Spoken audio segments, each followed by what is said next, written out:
Pokemon Sword and Shield is right around the corner, and I still haven't done that video all about the Tapus that I've been meaning to do. Well, before it's too late, there's no time like the present. That's why it's a gift. And have I got a gift for you? It's the power of knowledge. You're so cheesy, Alakazam was having none of that. It's too smart for the cheese. But I get asked from time to time, how do we make the videos that we do? With the swishes and the smooth animations and the wiggly mons.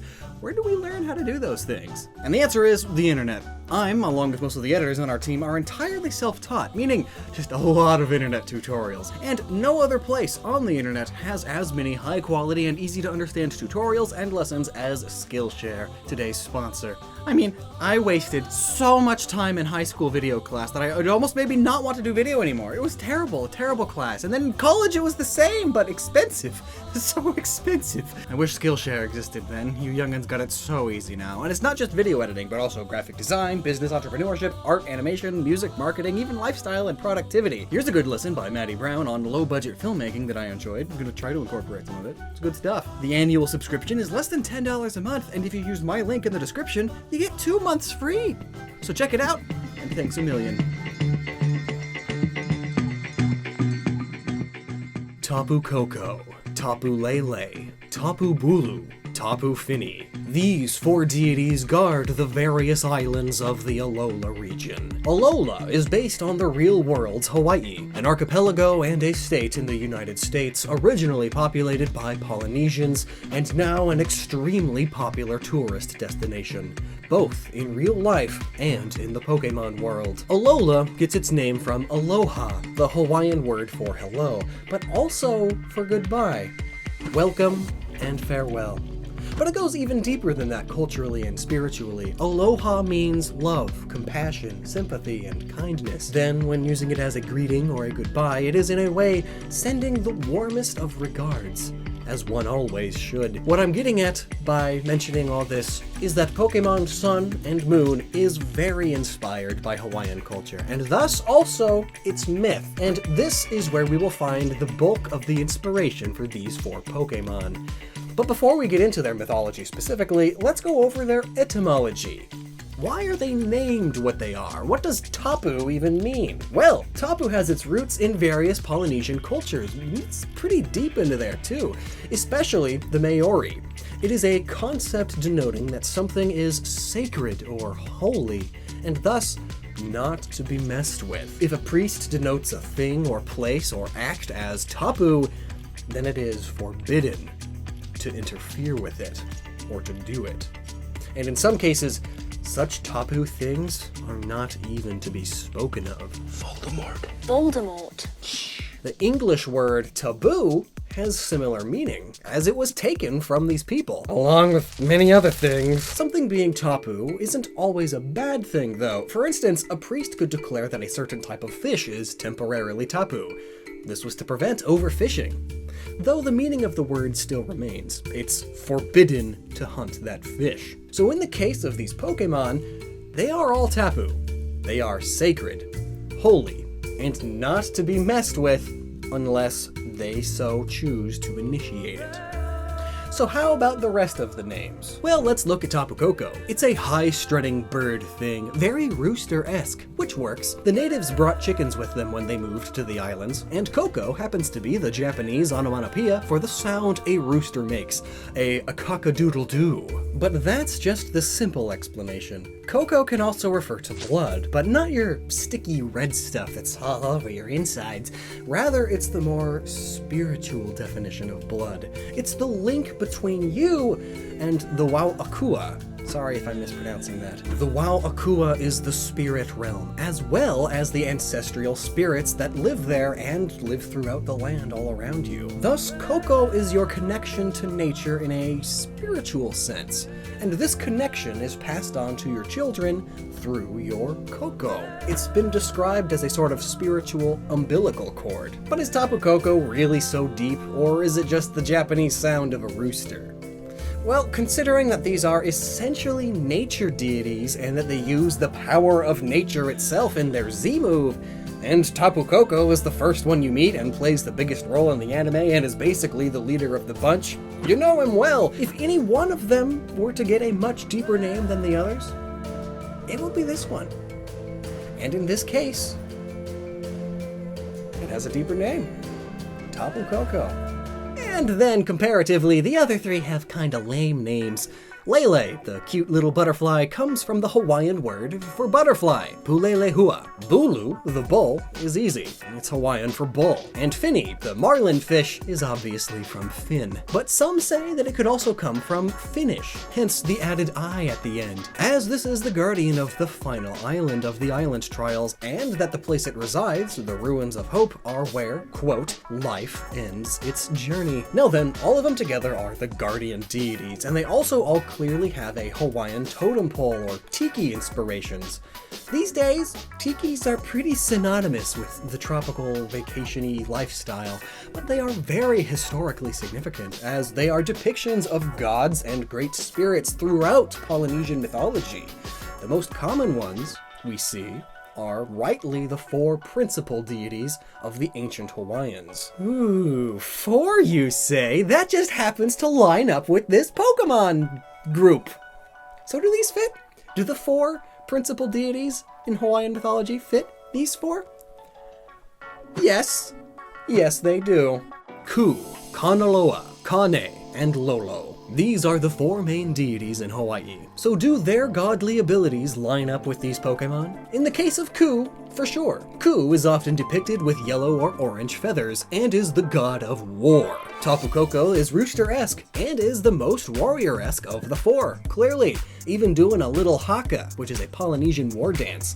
Plus, it's found in the ruins of conflict. Tapu Lele is a butterfly that is known for its cruel demeanor, but also for protecting and healing those it finds in need of it. But it's also devoid of guilt, and, as the Dex puts it, can be described as nature incarnate. That makes it fit Kane the most to me. It's considered to be the highest of the four deities, and is the god of creation, life, and the sky. Tapu Lele heals, thus gives life, and being the only one with wings could insinuate sky and the air. Plus, it's found in the ruins of life. It fits well, but the other two are a bit confusing. Lono is the god of rainfall, fertility, and agriculture. Well, that certainly seems to fit Tapu Bulu, the grass-type one that can control plants and cause vegetation to grow. Makes sense that it's found in the ruins of abundance, which, ironically, is in the middle of a desert. However, Lono is also the god of music and peace, and Tapu Bulu is described in the Pokedex as very violent, selfish even, as it only grows vegetation so it can steal its energy for itself. It's also quite lazy. And what makes this even shakier is that in the book documenting his journey to Hawaii, Hunter S. Thompson describes a depiction of Lono as wearing the head of a marlin as a mask. Ugh. Gross. But okay, so that means Tapu Fini then. Lono is Tapu Fini. I mean, a mask that's a marlin? A mask that's a marlin? Come on. Plus, many points to the mermaid or siren inspirations in Tapu Fini too. And again, Lono, god of music. Sirens, known for their singing. And Lono, god of rainfall. Tapu Fini is the water type one. It can control water. But that would make Kanaloa Tapu Bulu. So what's Kanaloa all about? Kanaloa is the guardian of the underworld and a teacher of magic, and is often depicted as a squid or octopus. Alright, that's not really Tapu Bulu at all, so I guess this one is Tapu Fini, and Bulu is Lono after all, even if it fits Fini more than Bulu. But Kanaloa fits Fini even better, because again, god of the underworld, where you go when you die, Fini, Finish, the last island of the trail where life comes to an end. Now, how about the way they act? They may be called guardian deities, but a lot of the time they sure don't seem to act like it.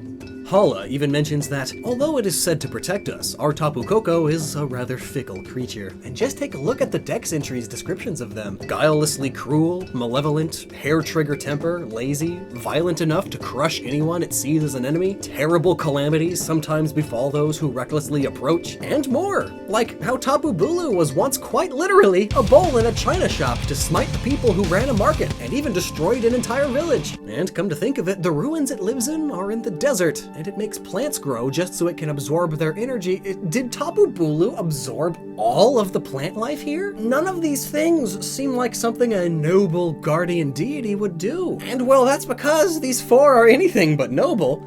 They are a bit on the ruthless side, but their ultimate goal, just like with the Hawaiian spirits, is to protect nature, to protect the islands. These Pokemon are the guardians of the islands, not necessarily the people and Pokemon that reside on them. Back to those Tapu Bulu examples, the market was destroyed because it was built by the black sand beaches, and in Hawaiian culture, these beaches were sacred, or tabu, land. And the village was destroyed because the kahuna there was corrupt. They have their reasons. But if the Tapus are just protecting the islands, not the people, then why are they worshipped? Well, it could be the classic appeasement of the spirits out of fear of getting on their bad side. Most religions have this to some extent. And when it comes to Hawaiian mythology specifically, well, yeah, there was a lot of that. These four Hawaiian deities would often kill anyone who wronged them, and Ku specifically demanded human sacrifices during rituals of worship. And because these gods are the embodiments of nature, when natural disasters happened, it was often seen as nature's wrath. The gods are angry at the people for their doings, and at times, they may seem fickle, short-tempered, much like how Tapu Koko is described. And plus, the signature move of these four Pokemon is named Nature's Madness. So while they are guardian deities, their ultimate goal is to protect the islands, even if that means smiting some people. And to stay on their good side, the people worship them, even if they are at times cruel. But now on to the next bit. Why are they connected to these islands specifically? Well, it's pretty easy, really. Each of these islands corresponds to a real Hawaiian island directly. And also, every Hawaiian island in the real world has an official color. Altogether, they make a rainbow. And, well, Tapu Koko, the yellow one, is found on Mele Mele Island. Mele Mele being Hawaiian for yellow. It's based on the island Oahu, which has yellow as its official color. See where I'm going with this? Tapu Lele, Akala Island, Maui, pink. Tapu Bulu, Ula Ula Island, Hawaii itself, aka the Big Island, red. And Tapu Fini, Pony Island, Kauai, purple.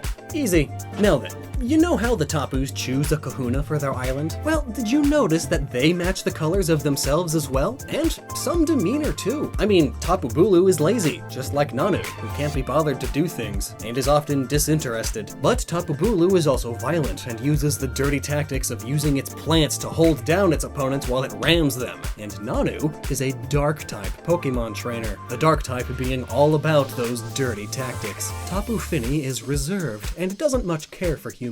Hapu is also somewhat reserved, and lives on the least populated island of them all. When you meet her grandmother, she's surprised that she's made friends like at all. Tapu Lele is the most caring of the bunch. It uses its scales to heal Pokemon, even if the damage is because of its own relentlessness, and somewhat cruel forms of entertainment. And Olivia is seen as an extra caring individual as well, and goes out of her way to heal Pokemon. Not sure about the cruelness though. Is she particularly violent in the way she battles? I don't know. And lastly, as mentioned before, Tapu Koko is the leader of the bunch. You know him well. And Hala seems to take the role as the leader of the kahunas too. And it was mentioned that Hala sometimes goes into a state of fury, which may be similar to Tapu Koko's short temper. So it seems like the Tapus choose kahunas based on how many traits they have in common with someone, and that's that. I mean, Nanu even mentions that he didn't want to become a kahuna, but I guess he was just too similar to Tapu Bulu for Tapu Bulu to pass up. Poor guy. Now then, one more factoid that I didn't know how to fit into the rest of the video. Oricorio changes forms based on which island it drinks nectar from, and its four forms also reflect the guardian deities and the official colors of the island. Pom Pom style is upbeat and energetic, just like Tapu Koko. Sensu style is slow and reserved, calming in a way, like the waves. Tapu Fini. Bailey's style is fiery and passionate, but it sometimes gets offended and angry, sort of like Tapu Bulu. And then Pa'u style is laid back, elegant, and melts the hearts of other Pokemon. Sort of like the caring and loving Tapu Lele, I guess. Well, that trait falls in line with Olivia really well. So, while it's not the most clear-cut thing in the world, I'm sure they were going with something like all this while designing these Pokemon and everything. But what's interesting is that the Hawaiians would incorporate hula dances in their worship, so these dancing oricorios, changing their style of dance, may reflect the different deities wanting to see different sorts of dance. And since they are nature spirits, they bless the nectar in some way, which gets the oricorios to change when drinking their nectar specifically. It's a theory. Anyway, so that was that video. Do you have anything interesting to add? Have any Pokemon questions you'd like me to answer? You let me know down below, and never stop using your noggin. And hey, want to learn some skills? I'm reminding you about today's sponsor, Skillshare Now. Check them out with the link in the description, and never stop improving.